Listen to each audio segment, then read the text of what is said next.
Assalamualaikum warahmatullahi wabarakatuh. Bismillahirrahmanirrahim. Alhamdulillahi rabbil alamin. Wassalatu wassalamu ala rasulillah. Wa ala alihi wa ashabihi ajma'in. Bismillahirrahmanirrahim. Alhamdulillahi rabbil alamin. Ar-Rahmanir-Rahim. Maliki yaumiddin. Iyyaka na'budu wa iyyaka nasta'in. Ihdinas siratal mustaqim.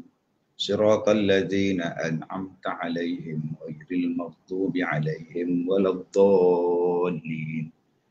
Amin. Bismillahirrahmanirrahim. Qul huwallahu ahad, Allahus samad. Lam yalid wa lam yulad wa lam yakul lahu kufuwan ahad. Bismillahirrahmanirrahim. Qul huwallahu ahad, Allahus samad. Lam yalid wa lam yulad lam yakul lahu kufuwan ahad. Bismillahirrahmanirrahim. Qul huwallahu ahad, Allahus samad, lam yalid wa lam yulad wa lam yakul lahu kufuwan ahad. Alhamdulillah, kita membaca surah Al-Maidah pada malam ini bermula pada ayat yang ke-58. Surah Al-Maidah ayat 58, kita baca sama-sama ya. A'udzu billahi minasyaitonir rajim. Wa idza nadaitum ilas salati ittakhadhuha huzwan wa la'iba. Dzalika bi annahum qaumun la ya'qilun. Qul ya ahlal kitabi hal tanqimuna minna هل تنقمون منا إلا أن آمنا بالله وما أنزل إلينا وما أنزل من قبل وأن أكثركم فاسقون قل هل أنبئكم بشر من ذلك مثوبة عند الله من لعنه الله وغضب عليه وجعل منهم القردة والخنازير وعبد الطاغوت أولئك شر مكانا وأضل عن سواء السبيل وإذا جاءوكم قالوا آمنا وقد دخلوا بالكفر وهم قد خرجوا به والله أعلم بما كانوا يكتمون وترى كثيرا منهم يسارعون في الإثم والعدوان وأكلهم السحت لبئس ما كانوا يعملون لولا ينهاهم الربانيون والأحبار عن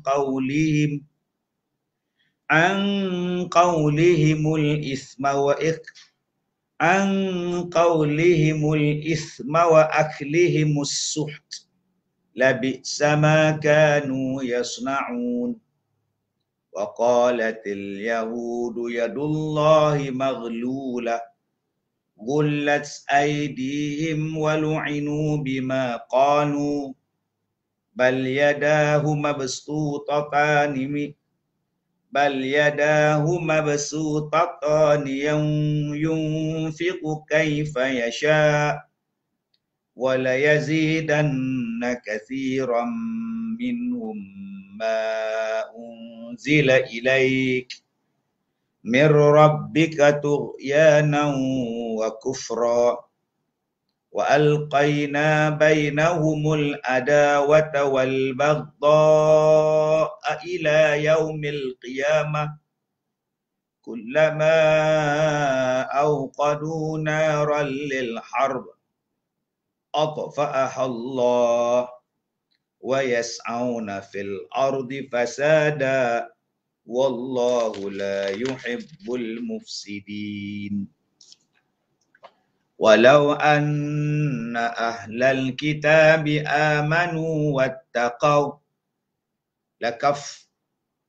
لكفرنا عنهم سيئاتهم ولأدخلناهم جنات النعيم ولو أنهم أقاموا التوراة والإنجيل وما أنزل إليهم من ربهم لأكلوا من فوقهم ومن تحت أرجلهم منهم أمة مقتصدة وكثير منهم ساء ما يعملون يا أيها الرسول بلغ ما أنزل إليك من ربك وإن لم تفعل فما بلغت رسالته والله يعصمك من الناس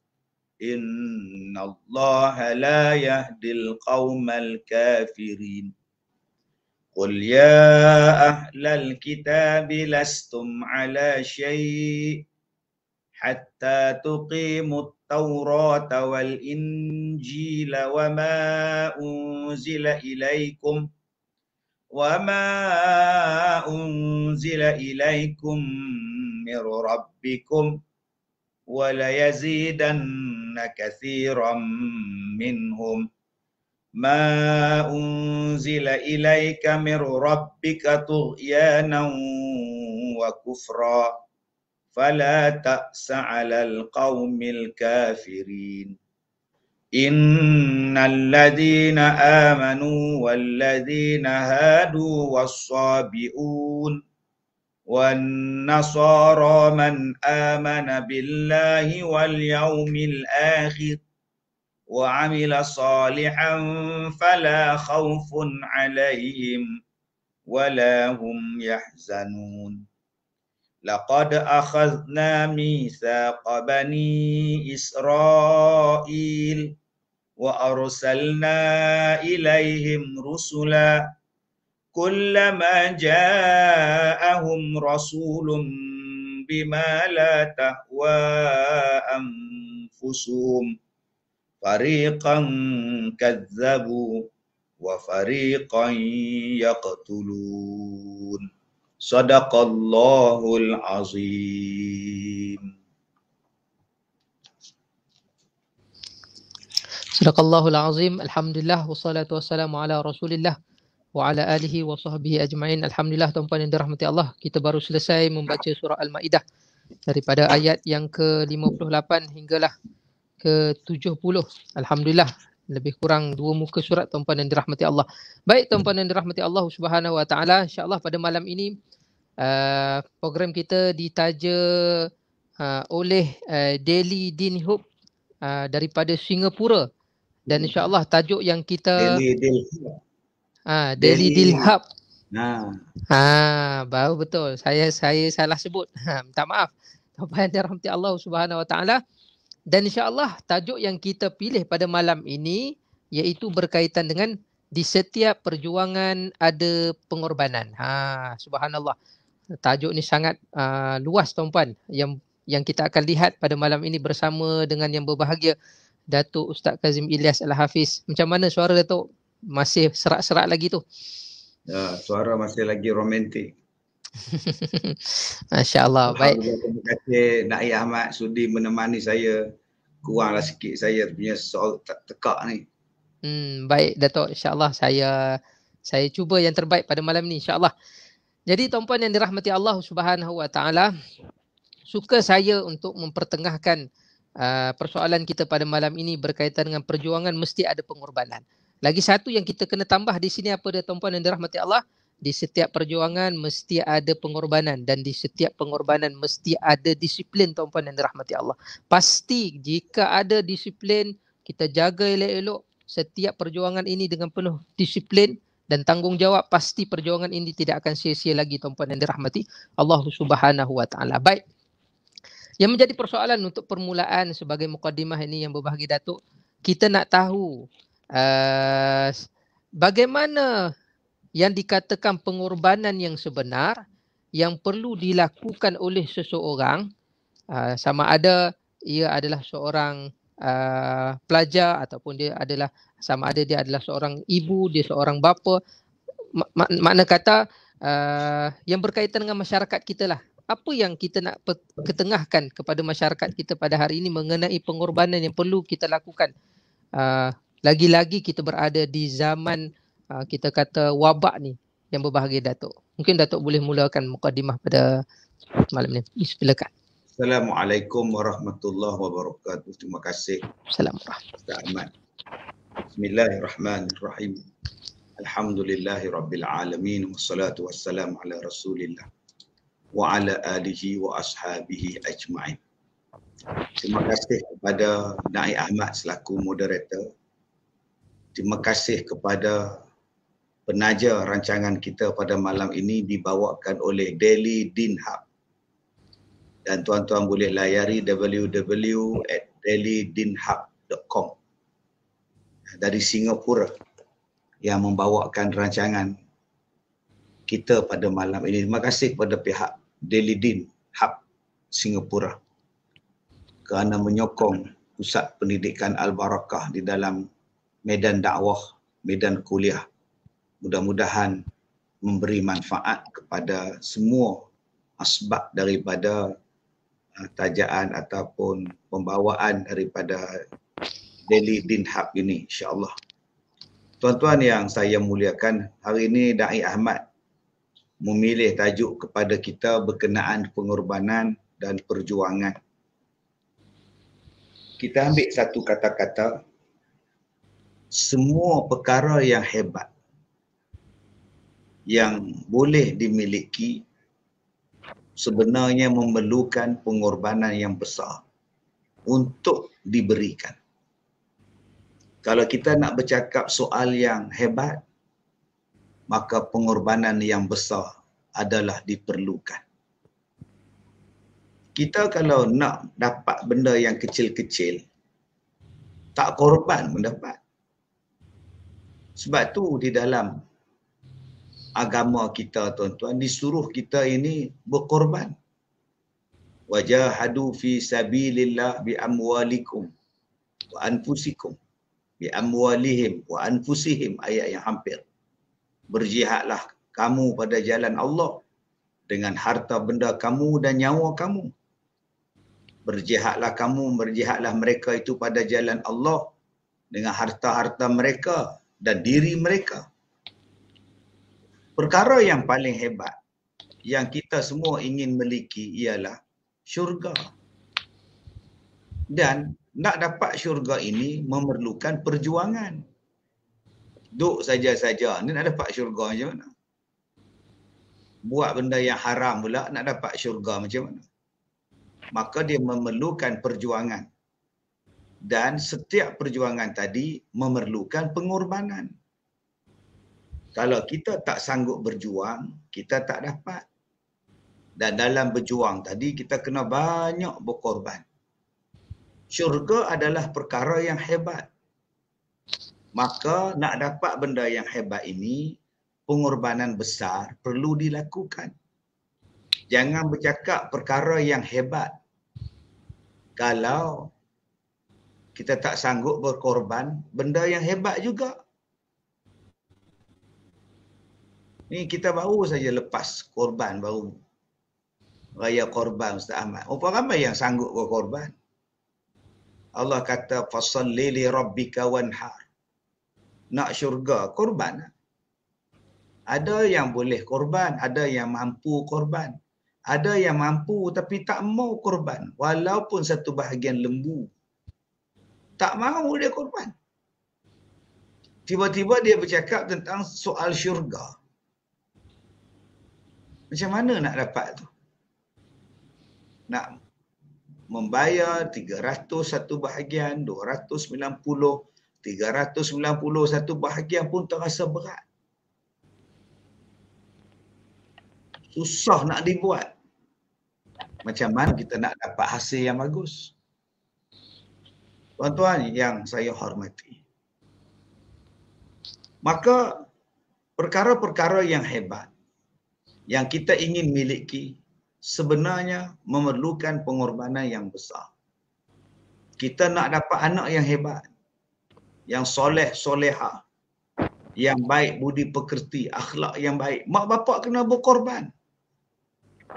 Berkorban masa dan tenaga memelihara, mengasuh, mendidik anak-anak. Kurang pendidikan, kurang asuhan, kurang pengajaran, makin berkuranglah nilai anak tu. Kita nak melahirkan anak yang berkualiti. Bukan setakat untuk kita, yang paling penting untuk Allah. Yang berkualiti, ahsanu. Ahsanu. Yang paling bagus. Maka kita ni kena korban dulu. Banyak orang yang tak nak korban duit untuk pendidikan anak. Ada yang tak nak berkorban masa, bersengkam mata untuk mendidik anak. Ada yang tak nak berkorban untuk mengejutkan anak-anaknya semayang. Ada yang tak sanggup berkorban untuk membekalkan makanan yang baik untuk anak-anak. Macam mana anak dia nak menjadi orang yang hebat, orang yang ahsan tadi ni, yang terbaik. Begitu juga kami sebagai penceramah asatizah, bukan ulama pun, ustaz biasa ya. Ustaz biasa, pendakwah, Da'i Ahmad, Da'i Kazim, pendakwah. Kalau kami tak sanggup nak berkorban, macam mana nak mendapatkan hasil yang baik? Da'i Ahmad tak sanggup nak berkorban masa nak mentelaah kitab. Saya malam tidur, saya tidur malam. Bila nak tambah ilmu? Hanya merasa cukup ilmu yang berada di bangku sekolah dulu. Tak jadi. Kena korban, sambung belajar lagi, tak ada kitab lagi. Maka pada masa itu bila dia sanggup berkorban, dia akan mendapat sesuatu yang cukup hebat. Sebab itulah tuan-tuan, pembalasan daripada pengorbanan ialah hasil yang terbaik dan balasan yang terbaik. Tuan-tuan yang saya hormati, begitulah tuan-tuan bandingkan. Apa setiap benda yang kita nak buat yang terbaik, dia memerlukan pengorbanan yang terbaik. Kalau kita sanggup berkorban yang kecil-kecil untuk perkara yang kecil-kecil, maka hasilnya pun kecil-kecil lah tuan-tuan. Jadi marilah kita berani untuk berkorban perkara yang besar.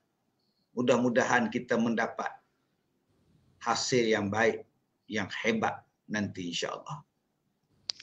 Baik, alhamdulillah tuan-puan yang dirahmati Allah. Mukaddimah yang sangat cantik yang perlu kita pegang sampai bila-bila tuan-puan yang dirahmati Allah. Kalau kita berbicara perkara yang besar, maka pengorbanannya juga besar tuan-puan yang dirahmati Allah. Jadi apa yang perlu kita lakukan tuan-puan yang dirahmati Allah, kita kena usaha cari jalan bagaimana kita nak mendapatkan perkara yang besar itu dengan pengorbanan yang besar. Jadi tuan-puan yang dirahmati Allah Subhanahu wa taala, seharusnya kita sebagai seorang manusia diberi ruang, akal, diberi tenaga dan sebagainya. Alangkah baiknya kita semakin hari membesarkan pengorbanan kita tuan-puan yang dirahmati Allah, supaya kita lihat kebaikan-kebaikan yang besar yang lahir dalam hidup kita, bahkan lahir di kalangan masyarakat kita. Begitu juga yang kita nak lihat adalah agama kita berada dalam keadaan yang penuh dengan keizzahan tuan-puan yang dirahmati Allah. Kalau kita lihat tuan-puan yang dirahmati Allah, tanpa pengorbanan Nabi SAW dengan laparnya, dengan perjuangan, perang Badar, perang Uhud dan sebagainya, kerana pengorbanan orang-orang terdahulu inilah, kalau kita lihat Sayyidatina Khadijah yang memiliki 2/3 kekayaan Mekah, mengorbankan hartanya semua untuk perjuangan Nabi SAW. Kita lihat Sayyidina Bilal bin Rabah mengorbankan nyawanya ketika mempertahankan kalimah la ilaha illallah, kalimah tauhid di dalam dirinya. Itu pun juga pengorbanan tuan-puan. Kerana pengorbanan yang besar inilah hari ini kita lihat bertahannya agama ini di atas muka bumi ini sampailah hari kiamat insya-Allah tuan-puan dan dirahmati Allah. Ini yang perlu kita belajar daripada orang-orang terdahulu, bahkan orang-orang sekarang juga tidak kurang lebihnya kalau kita lihat pengorbanan-pengorbanan yang ada, tuan-puan dirahmati Allah. Baik, daripada situ tuan-puan kita dapat key yang perlu kita pegang pada malam ini. Untuk berbicara perkara yang besar, maka kita perlu bersiap sedia untuk mengorbankan diri kita dengan cara yang lebih luar biasa daripada kebiasaan, tuan-puan dirahmati Allah. Baik, kemudian kita lihat jika tuan-puan yang dirahmati Allah ada persoalan-persoalan yang ingin diajukan kepada yang berbahagia Datuk pada malam ini, insya-Allah kita alu-alukan mengenai tajuk yang berkaitan dengan tajuk kita pada malam ini. Ustaz, adakah dikurniakan dan membesarkan anak OKU daripada segi pembelajaran di samping itu anak yang degil, adakah itu juga pengorbanan? Ada yang bertanya begitu, Datuk. Bagaimana jawapannya, Datuk? Dipersilakan. Baik, Allah Ta'ala menyebut di dalam Al-Quran, wajahadu innama amwalukum wa auladukum fitnah. Sesungguhnya harta-harta kamu dan anak-anak kamu adalah ujian kepada kamu. Dua perkara yang Allah Ta'ala hantarkan kepada kita ialah pertama, harta. Harta tu ujian daripada Allah. Nak tengok sombong tak sombong bagi harta. Belagak ke tidak? Nak tengok nak jadi kufur ke tidak, tarik balik harta. Nak jadi tamak tak tamak, cuba tengok harta. Kedekut tak kedekut, perangai manusia, tengok kepada harta. Sebab itu Allah Ta'ala bagi pada kita harta ni. Dan ayat berkenaan berkorban harta disebut berkali-kali dalam Quran. Bi'amwalikum wa'amwalikum bi'amwalikum. Berjihadlah kamu dengan harta benda kamu. Buanglah ego kamu, buanglah kedekut kamu, buanglah sombong kamu. Berkenaan dengan harta. Semalam ni, Mat, saya tengok satu program Man Raja Lawak. Man Raja Lawak ni dulu saya kenal dia, di badan dia banyak isi. Yang saya kenal dia 2-3 kali program dengan dia. Sekarang badan Man Raja Lawak sadar. PKP ni dia angkat besi ke mak. Dia main besi. Badan dia jadi tegap sekarang ni. Macam Remy Ishak pula tengok. Saya tengok dia punya rancangan dia semalam. Dia kata duit bagi dia ni, kalau ada pun dia nak tolong orang. Dia kata dia tak nak bagi 5,000, dia nak bagi 50,000 ke orang. Pasal apa dia kata? Sagi duit dia nak tinggal. Tapi mengenangkan anak-anak, dia simpan untuk anak dia, dia simpan untuk isteri dia. Banyak perkara yang baik yang Man Raja Lawak sebut tentang harta pada dia. Jadi kalau kita nak kesenangan, maka pengorbanan harta tu kena ada. Kita bayar zakat, kita bersedekah, kita berhibah, kita memberi sumbangan. Maka dengan harta-harta ini, tuan-tuan, kita akan dapat ganjaran yang hebat. Tapi nak dapat harta memerlukan perjuangan. Dan nak mengeluarkan harta pada jalan Allah pun memerlukan pengorbanan. Kadang-kadang kita nak korban, tapawai pun susah. Tapawai tu, minta balik. Kita hantar agar-agar pada rumah jiran sebelah. Bagi bubur dalam bekas plastik. Bekas lah, bukan jenis tapawai pun, bekas. 2 hari lepas tu minta balik. Ada tak bekas itu? Kita boleh sedekah agak-agak, tapi tak boleh sedekah bekas agak-agak. Oh, minta balik. Sebab tu tuan-tuan, kalau ada orang bagi pada tuan-tuan bekas tapawai ke, mileware, segala wear lah, underwear ke, simpan, besok bagi balik. Sebab ada orang yang cukup benda tu. Dan yang kedua, kalau kita nak bagi pada orang, beli siap-siap daripada kedai bekas. Orang panggil apa? Bekas plastik tu panggil apa? Kompartmen ke apa benda ke. Beli hak microwave punya tu, hak plastik tu, baru per sen, 50 sen. Senang. Bagi terus. Tapi ada orang lain yang bagi mangkuk tingkap. Dia bagi ni ambil dengan mangkuk tingkap. Ambil sekali. Sebab apa? Sebab harta tu bagi dia tak ada makna. Tak ada makna bagi dia. Dia korban. Begitu juga ujian yang Allah Ta'ala bagi pada kita. Ialah ujian anak-anak. Ujian anak. Ujian anak ni bukan setakat anak tu cacat, OKU, hyperaktif dan sebagainya. Anak cerdik pun ujian. Anak lembam pun ujian. Tuan-tuan, cuma Allah Ta'ala sebut di dalam Al-Quran, laqad khalaqnal insana fi ahsani taqwim. Allah Ta'ala ni menciptakan manusia dalam sebaik-baik bentuk kejadian. Tapi kita rasa pelik, ada budak-budak yang lahir-lahir sihat. Tapi selepas beberapa bulan, budak tu jadi hyper. Jadi autism dan sebagainya.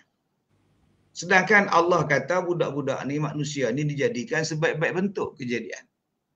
Dah ada imun yang bagus dalam badan, antibody yang cukup kuat dalam badan, sesuai dengan susu ibu dia. Mungkin ada benda-benda yang manusia usik dia. Maka jadilah budak tu satu masalah pula selepas beberapa ketika. Jadi ini kena buat kajian lah tuan-tuan. Buat kajian betul-betul. Betul tak betul apa yang kita buat selama berpuluh-puluh tahun ini. Tuan-tuan yang saya hormati. Maka di dalam pendidikan anak-anak, semuanya itu adalah memerlukan pengorbanan. Bermula saat mengandung, sehinggalah dilahirkan, dibesarkan, dinikahkan. Maka perjuangan dan pengorbananlah yang dilakukan oleh mak bapak. Maka setiap itulah dapat pahala. Disusukan dapat pahala, dimandikan dapat pahala, ditidurkan dapat pahala, dididik dapat pahala, diberi nama yang baik pun tuan-tuan dapat pahala. Diberikan nama yang baik pun, doa pun dapat pahala. Semuanya dengan syarat kita didik dengan cara yang betul, ikhlas dan cara yang mendapat keberkatan rezeki yang halal. Tetapi dalam ujian-ujian itu, ada juga yang mendapat ujian anak-anak yang jatuh kategori OKU. Mungkin dilahirkan dalam keadaan tak cukup sifat. Maka berpanjanganlah mak bapak tadi terpaksa berkorban. Ada yang terpaksa berhenti kerja. Ada yang terpaksa menjual tanah untuk nak buat pembedahan. Semalam saya bertemu dengan satu anak kecil 38 hari. Jantung dia tersumbat. Doktor masukkan angio, buat stent. Doktor buat stent, angiogram pada budak umur seminggu, 2 minggu dilahirkan. 30 hari duduk dalam IJN. Bayangkan tuan-tuan. Orang tua kalau buat angio pun kena rehat.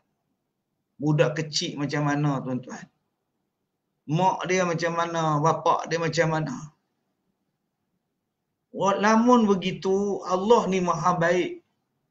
Setiap benda itu pasti akan ada ganjarannya. Dan mudah-mudahan anak-anak yang sebegini menghapuskan dosa mak bapak dia. Anak-anak yang sebegini menaikkan darjat mak bapak dia. Dan memberi pahala yang berpanjangan pada mak bapak dia. Tuan-tuan yang saya hormati, pengorbanan mak bapak sebegini bukanlah sia-sia. Dan Allah lah sebaik-baik pemberi balasan atas pengorbanan mak bapak itu. Wallahu a'lam. Wallahu a'lam, tuan-tuan yang dirahmati Allah Subhanahu wa taala. Jadi daripada persoalan tadi dapatlah kita ketahui bahawasanya ya itu merupakan pengorbanan luar biasa sebenarnya, tuan-tuan yang dirahmati Allah. Moga-moga di setiap pengorbanan tersebut Allah catatkan sebagai pahala di akhirat kelak. dan Allah anugerahkan syurga di atas pengorbanan tersebut. Baik tuan-tuan yang dirahmati Allah, di antara perkara yang kita tidak boleh nafikan adalah pengorbanan orang yang berada di sekeliling kita. Dan akhirnya hari ini kita berada di posisi yang sekarang. Itu kita tak boleh nafikan. Contohnya saya berada di sebelah Yang Berbahagia Datuk. Ini di atas pengorbanan dan keterbukaan yang diberikan oleh Yang Berbahagia Datuk. Jadi alhamdulillah saya berada bersama dengan Datuk hari ini. Kalaulah dari dulu Datuk tak terima saya kerja kat sini, macam mana tuan-puan, saya pun tak akan jumpa lah lagi Datuk di sini tuan-puan dirahmati Allah. Begitu juga pengorbanan guru-guru saya dahulu yang mengajar dan sebagainya. Alhamdulillah sekarang ni saya adalah ilmu sedikit-sedikit. Kalau guru saya dulu tak sabar nak ngajar saya Quran pun, agaknya saya pun tak khatam Quran tuan-puan dirahmati Allah. Begitu juga ibu saya. Mana kata kita nak bagi tahu di sini, kita tak boleh nafikan orang yang berada di sekeliling kita yang berkorban dan akhirnya hari ini kita berada di posisi kita. Termasuklah orang yang kaya tuan-puan dirahmati Allah. Kadang-kadang orang yang kaya itu bukanlah semata-mata kerana usaha dia, tetapi kita boleh lihat kadang-kadang itu kerana orang yang ada di sekeliling dia yang menyaport dia sehinggalah dia berada di satu posisi yang kaya. Sebab itu bukanlah alasan kaya itu menjadikan dia sombong. Begitu juga dengan orang yang miskin tuan-puan dirahmati Allah. Kita juga tidak boleh katakan dia adalah orang yang pemalas dan tak mau berkorban ataupun berjuang. Mungkin di situ Allah nak takdirkan dia duduk di posisi seperti itu supaya kita ini ada rasa belas kasihan untuk membantu mereka tuan-puan dirahmati Allah. Baik. Jadi yang berbahagia Datuk, yang menjadi persoalan juga pada hari ini adalah, hari ini kalau kita lihat seorang polis bila dia berkorban, maka kita akan lihat keamanan yang ada pada negara kita. Kerana pengorbanan tentera laut, udara, darat dan sebagainya, hari ini kita lihat terjaganya keamanan kita. Begitu juga bila adanya pengorbanan seorang doktor, maka kita akan lihat alhamdulillah kesihatan di negara kita pun kita harapkan semakin baik, semakin pulih dan sebagainya. Begitu juga pengorbanan seorang pemimpin, kita akan lihat kemakmuran yang terjaga. Di antara benda yang kita tak boleh nafikan juga adalah pengorbanan seorang ulama. Ini di antara yang perlu kita ambil perhatian tuan-puan yang dirahmati Allah. Kalau kita lihat hari ini frontliner di kalangan tentera, polis, tapi kadang-kadang kita lupa melihat orang-orang agama ni juga di antara orang yang berkorban nak memastikan supaya hilangnya kejahilan di kalangan masyarakat. Apa pandangan Datuk pada perkara tersebut? Silakan Datuk. Baik, terima kasih Da'i Ahmad. Nanti kita minta Da'i Ahmad bacakan komen-komen tu, layan-layan lah komen-komen tu. Boleh Saya Datuk. nak baca tekak sikit. Jadi Da'i Ahmad dia baca je. Dia tulis je kan, dia tak baca komen-komen dari Maria Ismail, Salma Ali Jinnah, Syanizam, Siti Arija, Kuliani Yani, Fadli Maksyah. Ini semua Azman Subuh, semua ni Esah Miskam. Okey, minta nanti Ustaz Ahmad akan bacakan. Biasalah tuan-tuan, dalam kehidupan manusia biasa ni, ada benda yang tak nampak. Dia hanya nampak benda di atas.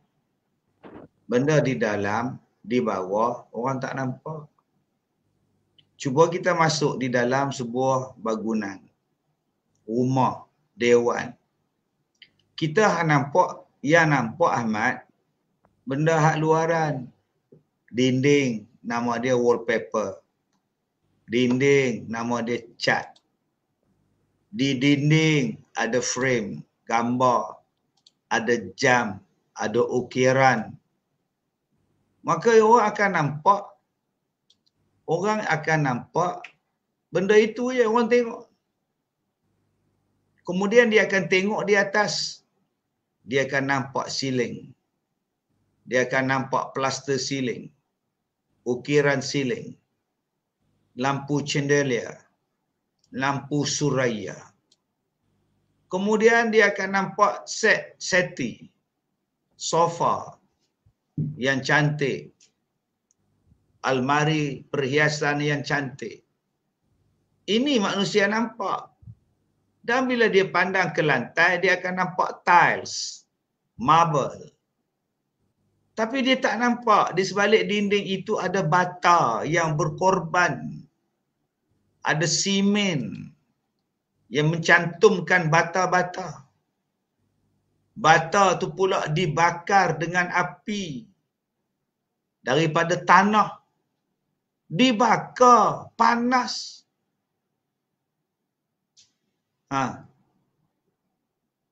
Nampak tuan-tuan? Dijemur, baru jadi bata. Dan bila dibinakan bangunan, orang tak nampak bata, orang tutup. Kononnya hodoh. Kononnya menggerutu. Orang tutup dengan lapisan atas. Yang cantik wallpapernya. Yang cantik, orang panggil apa tu, yang ada kayu ukir-ukir tu apa panggil? Lupa saya. Nama apa amat yang orang lukis kat dinding-dinding tu. Kita tengok komen orang panggil apa? Syazwan Rusli orang panggil apa? Orang tengok yang tu. Dia tak nampak dah bata. Sofa dia tengok tiles bawah tapak kaki dia.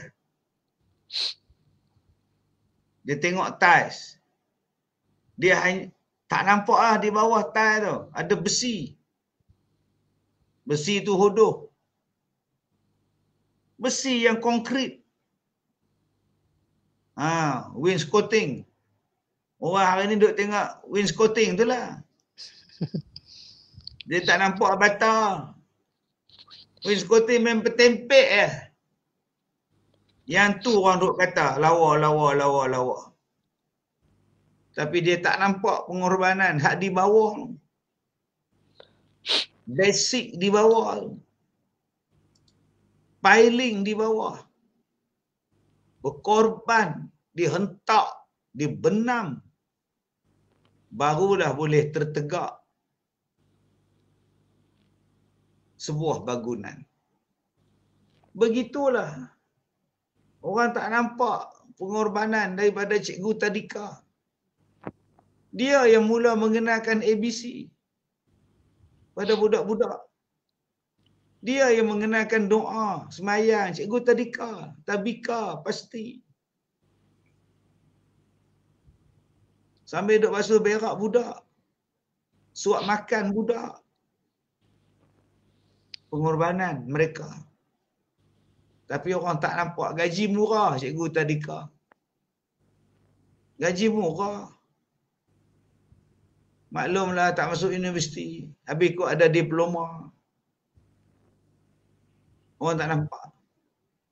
Hak balik pada Mesir. Hak balik pada Jordan. Jadi doktor, pandai cakap Arab.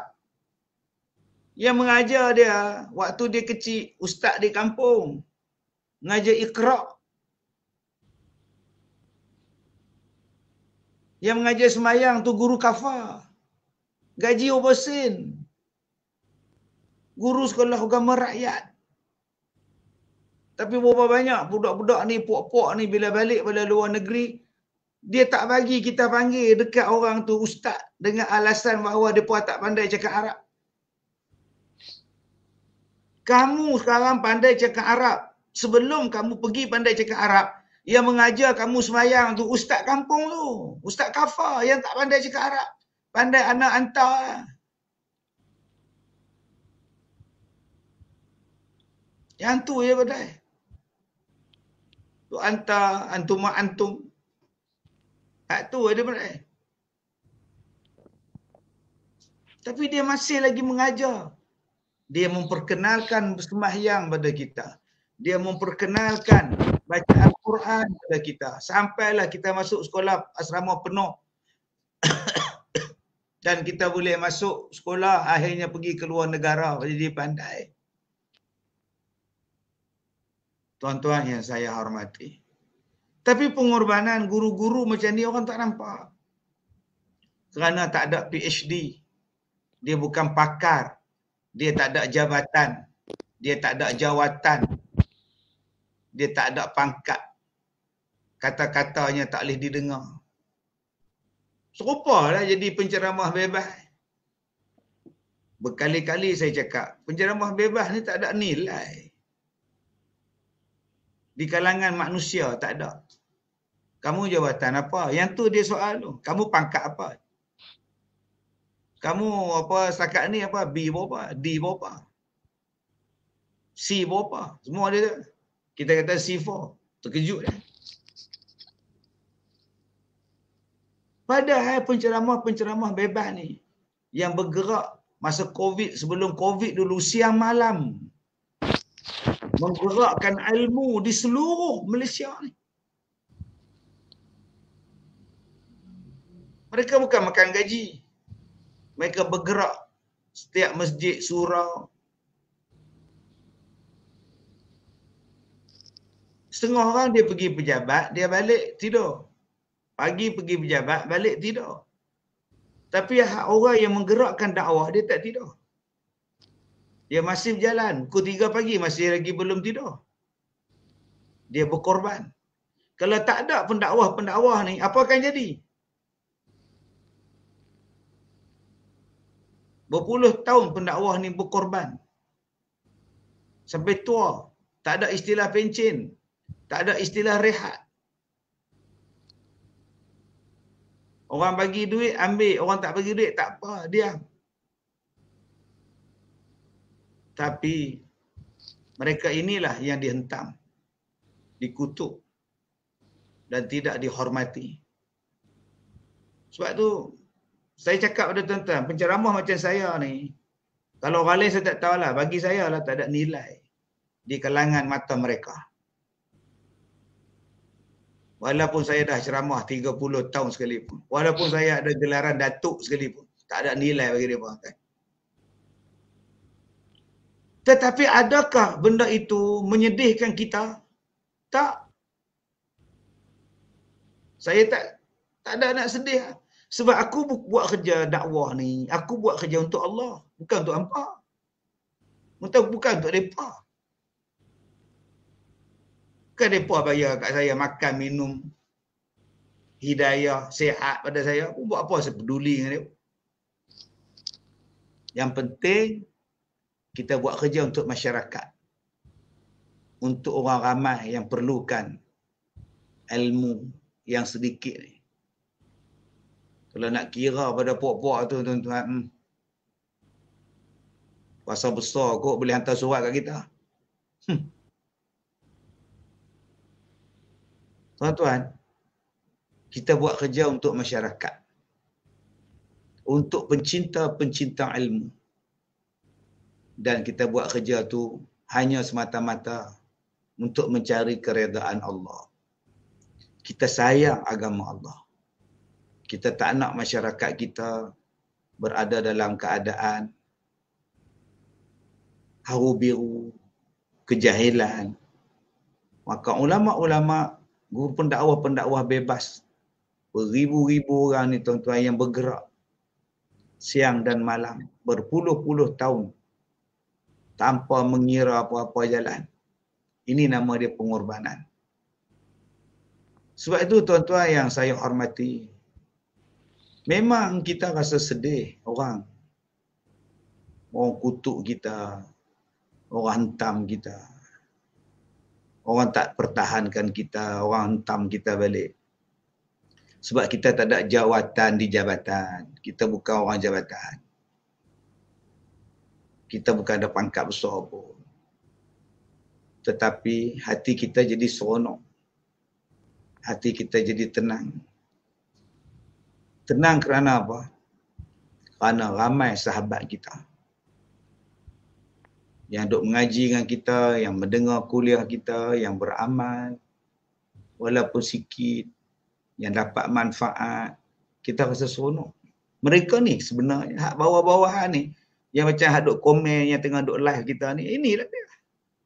Inilah sahabat sejati kita. Dan yang kedua, kita cuma harap Allah Ta'ala yang membalas pembalasan pengorbanan kita. Kalau kita buat kerana manusia, manusia tak boleh buat apa. Dia tak boleh nak balas. Kita minta balasan Tuhan. Sebab tu kalau orang nak hentam kita, orang nak sekat kita, orang nak blok kita, tak apa, kita serah pada Allah. Tahulah Allah uruskan pada setiap pengorbanan kita. Janji kamu buat kerja. Kuntum khaira ummatin ukhrijat linnas. Janji kamu buat kerja dakwah. Ta'muruna bil ma'ruf wa tanhauna 'anil munkar. Wa tu'minuna billah, kamu kena buat. Selama itulah Allah pelihara kita. Dan pengorbanan kita tu pasti ada balasan yang baik di sisi Allah, insya-Allah. InsyaAllah, tuan-puan yang dirahmati Allah. Alhamdulillah dapat kita mendengar kupasan pada round yang kedua sebentar tadi. Jadi insya-Allah moga-moga kita bertambah semangat di dalam perjuangan ini untuk mengorbankan diri kita walaupun kita berada dalam keadaan apa jua, tuan-puan yang dirahmati Allah Subhanahu Wa Taala. Kerana apa, hari ini semua orang sedang berkorban, semua orang sedang berjuang. Sama ada pengorbanan kita itu ataupun perjuangan kita itu kita sampaikan ia ke penamat ataupun tidak, ataupun kita terhenti di pertengahan jalan. Itu yang menjadi persoalannya, tuan-puan yang dirahmati Allah. Tapi kita mohonlah pada Allah supaya Allah berikan kekuatan untuk kita terus istiqamah dalam perjuangan ini, di dalam pengorbanan ini, tuan-puan yang dirahmati Allah. Baik, tuan-puan yang dirahmati Allah, kita baca sedikit komen-komen daripada sahabat kita. Syazwan Rosli, betul tu Ustaz, tok guru kampung lah yang ajar mengaji alif bata kecil-kecil dulu, ingat sampai sekarang. Syah Awang, dia jealous tu Ustaz. Jealous, masya-Allah. Pia Puzia, betul tu Ustaz. Cikgu Tadika lah yang ajar menulis, membaca, mengira dulu-dulu. Baik. Lagi Esah Miskin, tajuk pada malam ini. Okey, baik. Mak dan arwah ayah saya guru kafa, salah seorang anak murid Mak Dr. Anwar Hasin, pernah jadi Johan Tilawah Negara. Itu pun satu bukti pengorbanan. Guru kafa, hari ini lahir anak-anak yang memiliki pendidikan yang lebih baik daripada guru-guru mereka. Masya Allah, ini satu perjuangan ni sebenarnya, tuan-puan dirahmati Allah. Baik, lagi. Hanya Allah yang membalas jasa-jasa penceramah kita semua. Amin ya rabbal alamin. Jangan risau Ustaz, kami ada di belakang Ustaz, Masya Allah. Kat belakang ramai Ustaz. Baik, tu mata mereka, mata kami Ustaz the best. Layan kami, layan request lagu kami. Malam ni tak ada lagu Datuk. Okey, baik, nanti Datuk kongsikan belanja satu lagu sebelum kita tutup majlis kita ni, tuan-puan. Sekejap lagi. Okey, baik. Tinggi nilainya di mata Allah dan di mata kami, Duke. Sedih bila dengar Datuk cakap macam tu. Keluar air matanya. Dia menangis Datuk. Allahu Akbar. Baik. Baik, lagi. Jonita Sulaiman, kerana adanya ustaz macam Duke lah, maka kami makin celik dalam ilmu agama. Ya. Saya pun setuju Datuk. Saya dengar ceramah Datuk dari umur saya tingkatan 2. Saya dapat buka YouTube, buka ceramah. Mana kata saya di antara yang follow Datuk daripada awal-awal ceramah guna CD dulu. Kat rumah saya banyak CD, boleh buat jualan dah. Subhanallah. Baik, tuan-puan dirahmati Allah, lagi. Buatlah kerana Allah apa yang kita lakukan. Amin, insya-Allah. Hebat Ustaz. Kami yang jahil ni sentiasa mencari panduan dan bimbingan menuju ke jalan Allah. Okey, baik tuan-puan. Itu sebahagian daripada komen-komen. Terlalu banyak komen kita pada malam ini. Mungkin yang terakhir Datuk, ada pesanan kepada penonton, kepada kami sebagai anak murid, kepada penonton kita ni sebagai anak murid. Mungkin Datuk ada pesanan-pesanan yang terakhir di malam ini, dan mungkin Datuk boleh kongsikan satu buah lagu. Ada permintaan ni nak dengar lagu Datuk menyanyi sikit, walaupun suara-suara serak basah macam Datuk kata tadi, suara-suara romantik ni rugi kalau tak dengar. Jadi dipersilakan yang bagi Datuk. Terima kasih Da'i Ahmad. Tuan-tuan yang dirahmati Allah, dalam kehidupan kita kadang-kadang terpaksa mengorbankan sesuatu yang kita sayang, sesuatu yang kita cintai, untuk kita dapatkan perkara yang lebih bermanfaat, yang lebih besar. Inilah yang kita kena terima hakikat, tuan-tuan. Seperti kita sakit, ada orang yang terpaksa mengorbankan kakinya untuk menyelamatkan nyawanya. Hilang kaki, kena bom, hancur kaki dia ketika latihan tentera. Terpaksa dipotong untuk menyelamatkan nyawa dia. Tak apa. Ada orang yang mengorbankan darahnya untuk menyelamatkan nyawa orang lain. Ada orang yang mengorbankan buah pinggang dia untuk menyelamatkan nyawa orang lain. Ini pengorbanan yang kadang-kadang kita akan jumpa dalam kehidupan kita. Kadang-kadang kita kena meredai sesuatu yang terpaksa dihilangkan daripada diri kita. Kalau kita tak sanggup berkorban ni tuan-tuan, dia takkan naik kejayaan, takkan subur kejayaan. Misalnya sebatang pokok Da'i Ahmad. Ada dahan yang terpaksa ditebang untuk membolehkan dia rimbun, untuk membolehkan dia berbuah. Kita kadang-kadang tak sanggup nak tebang. Akhirnya pokok tadi naik tinggi. Dia kurus. Tapi setengah orang dia tebang supaya pokok tadi rimbun. Terpaksa buat macam itu. Begitu juga kadang-kadang di dalam satu jabatan. Ada orang terpaksa dikorbankan untuk menyelamatkan puluhan ahli-ahli jabatan yang lain. Di sinilah tuan-tuan letaknya pengorbanan. Maka kalau kita sanggup berkorban, sudah pasti sesuatu yang besar akan sampai kepada kita. Tuan-tuan yang saya hormati, bagaimana nak menjadikan kita ini sanggup berkorban? Kita ingat bahawa yang di dunia ini adalah sementara. Yang nak akhirat. Maka kita akan sanggup berkorban apa saja yang ada atas dunia ni. Sebab benda ni akan kita tinggalkan. Tak ke mana pun. Yang kita nak pergi ialah akhirat. Kalau gitu kita takkan simpan benda-benda itu. Kita takkan sayang perkara-perkara itu. Pasal apa? Pasal kita kenangkan akhirat. Saya tak kata saya baik, tapi saya nak bagi contoh. Saya pakai kopiah baru. Ni nama dia kopiah Bukit Mentajam. Saya tak sebutlah harga dia RM1. Baru pakai. Satu hari. Saya pergi ceramah, sampai tempat ceramah. Ada orang kata cantiknya kopiah ustaz. Kalaulah saya dapat. Saya buka. Saya bagi kedai cuba Abang Haji try. Muat. Dia pakai muat-muat je. Saya kata tak apa. Ambil kat Tuan Haji. Ustaz nak pakai apa? Buat main kopiah Tuan Haji. Saya pakai kopiah RM1 dia. Saya ceramah di Kulim tak silap saya. Saya buka tingkap. Ramai orang duk tunggu tepi jalan nak babai kat saya. Ada satu anak muda, dia berlari, dia ambil kopiah saya. Sambil kepala saya duk keluar tu, dia cabut kopiah. Dia lempar dia punya. Kopiah baru. Susah nak dapat. Tak apa. Lala saya balik, pakai balik kopiah buruk, hak lama. Tuan-tuan nampak ni, benang menghilang depan ni. Nampak? Benang dah terkeluar. Tak apa. Allah bukan nak tengok kopiah kita.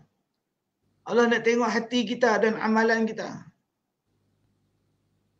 Maka tak payah kita sampai nak lastik burung yang makan betik kita. Biarlah rezeki burung. Tak payah kita nak lastik begini, mampus burung tu. Rezeki dia. Tuan-tuan.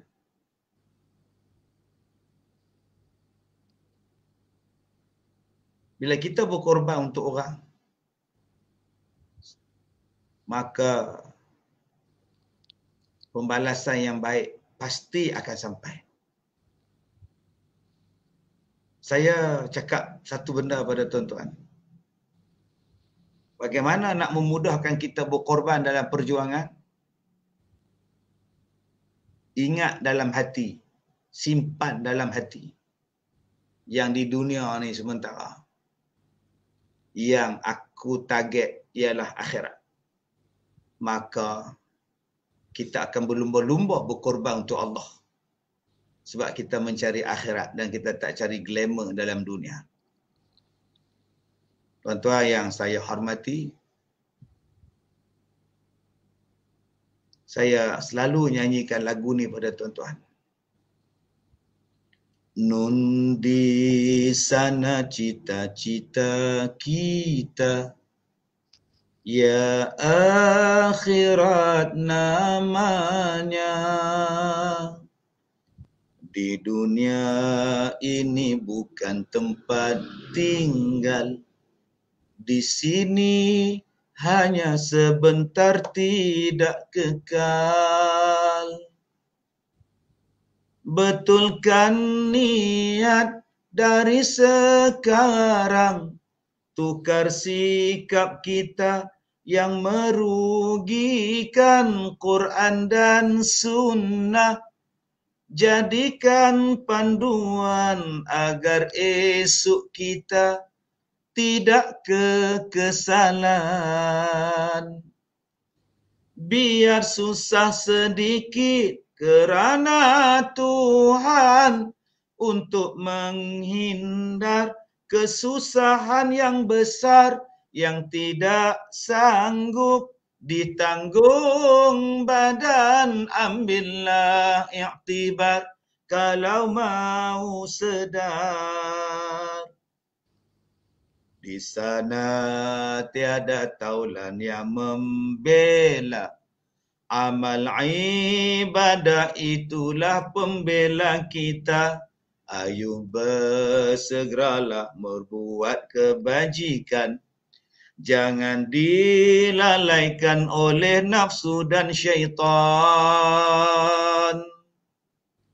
Pangkat dan harta tidak akan kekal, bahkan apa yang ada akan ditinggal. Hidup di dunia hanya sementara, buatlah persiapan untuk ke sana. Ayo bersegeralah menuju Allah, taatilah Dia, minta ampun padanya. Mati bila-bila masa boleh tiba, jangan sampai kita tidak bersedia. Biar susah sedikit kerana Tuhan, untuk menghindar kesusahan yang besar yang tidak sanggup ditanggung badan. Ambillah iktibar kalau mau sedar. Nun di sana cita-cita kita, ya akhirat namanya. Di dunia ini bukan tempat tinggal, di sini hanya sebentar tidak kekal. Terima kasih Dai Ahmad kepada Daily Din Hub Singapura, ya, yang sentiasa menganjurkan program-program untuk manfaat kita bersama. Teruskan Daily Din Hub untuk meneruskan kerjaya anda, usaha anda, dan kita juga di Singapura boleh memberikan sokongan kepada Daily Din Hub Singapura. InsyaAllah layari laman web yang tertera insyaAllah. Wallahu a'lam. Wallahu alam. Alhamdulillah, terima kasih yang berbahagia Datuk atas pencerahan dan penutup kita pada malam ini. Jadi tuan-puan yang dirahmati Allah, kita buat satu kesimpulan, apa-apa yang boleh menguntungkan kita di akhirat kelak, lakukanlah sekarang, dan apa-apa yang boleh merugikan kita di akhirat kelak, kita tinggalkan sekarang. Moga-moga pengorbanan yang kita lakukan semuanya diberikan ganjaran dan dianugerahkan syurga di sisi Allah Subhanahu wa taala. Wallahu alam. Terima kasih atas perhatian yang telah diberikan. Kurang lebih kami mohon maaf. Terima kasih kepada penaja kita pada malam ini. Kita jumpa lagi. Wabillahi taufiq wal hidayah. Wassalamualaikum warahmatullahi wabarakatuh. Assalamualaikum.